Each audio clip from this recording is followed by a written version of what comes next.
lot has been promised about a new DCEU era, including by Black Adam star Dwayne "The Rock" Johnson, and yet recent news like Ben Affleck returning as Batman in Aquaman and The Lost Kingdom makes that new era tease difficult to buy it. 5 years after Justice League and more than a year after the Snyder Cut, the DCEU has yet to define a solid plan and stick to it.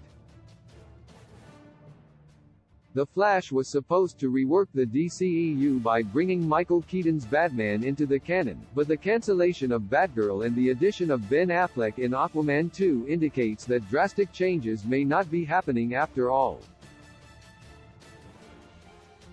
While it was likely that Dwayne Johnson's Black Adam would be a sort of franchise of its own given how he approaches his movies as a producer, The Rock's tease of a new era for DC and a Black Adam universe was surprising.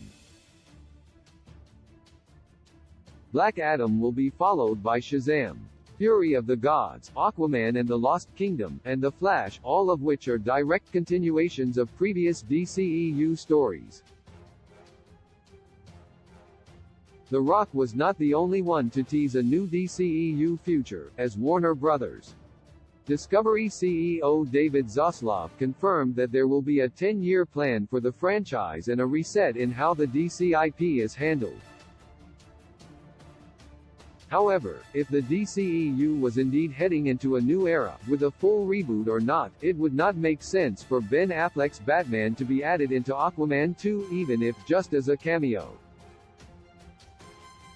Ben Affleck is reportedly replacing Michael Keaton's Batman cameo in Aquaman and the Lost Kingdom, which by itself is already odd given that Keaton was supposed to replace Ben Affleck as the DCEU's Batman going forward. Aquaman 2 was originally supposed to come out after The Flash, not before, which in theory explains why Affleck had to replace Keaton's cameo. However, with the Batgirl cancellation and Michael Keaton's role in the DCEU reportedly at risk, it doesn't make much sense for the DCEU to try to fix Aquaman 2's Batman cameo instead of just scrapping it. If the studio went to the lengths of approaching Affleck and convincing the actor to reprise his Batman role once again, then there must be more in store for the original DCEU Batman than it seemed, which goes completely against the idea of a new DCEU era. Why the DCEU's future can't just be a new era? What Warner Bros.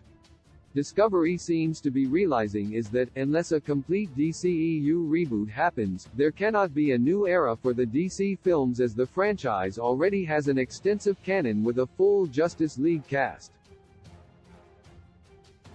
At the same time, a complete DCEU reboot is unlikely precisely because some of the original DCEU elements, such as Jason Momoa's Aquaman or Gal Gadot's Wonder Woman, are just too popular to be scrapped.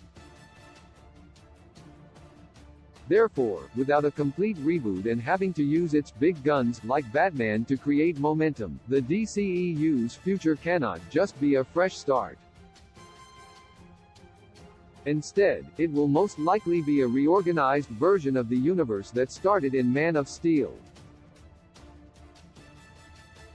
The DCEU cannot afford to move from its main heroes and actors in order to sell the idea of a new beginning.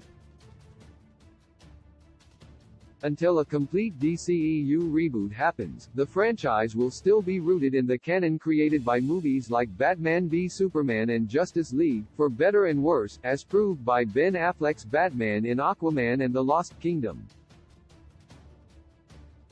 It will now be interesting to see how Warner Bros.' 10-year plan for the DCEU plays out, and if there will ever come the day in which the DCEU does go through a full reboot and actually starts a new era.